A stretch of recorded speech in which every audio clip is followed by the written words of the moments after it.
All right, so if you're that person who gets stuff done, who shows up for their family, who runs their business, who keeps pushing harder and harder, but you just sort of feel dead inside, then you're going to relate to this. This might sound like you because you might be suffering from depression.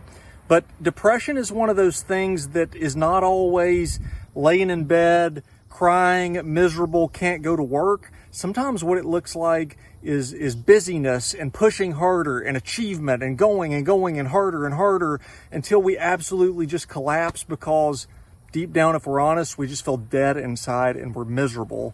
So let's talk about this thing called high functioning depression and what it is and what it is not.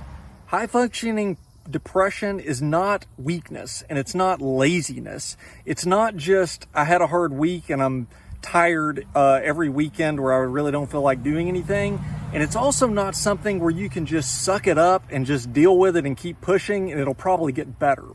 What high functioning depression is feeling emotionally disconnected. It's feeling flat even when things in life are really good. It's just kind of wanting to give up on work and parenting and paying the bills and those things that are just normal and used to be easy and we just did them. It's just going through the motions on that kind of stuff.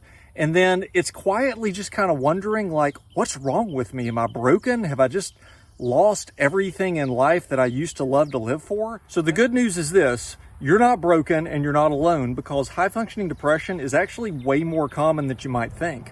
There's a lot of people just like you struggling with it, and they come into my office every day. It's in fact really common for those people who are providers, for those people who are leaders, and for those people who are doing successful things like running a business or really doing a good job to push and take care of their family adequately. So you're not by yourself in this. The thing I want you to do tonight is get home from work. I want you to sit down with a notepad or a notebook or maybe the Notes app on your phone, and I want you to just write down, what am I feeling? Outside of work, outside of the family pressures, outside of all the junk, what are you actually feeling? If you want to dig deeper, come into my office. We'll talk a little bit more in there, and we'll talk next week a little bit more about depression. See you guys then.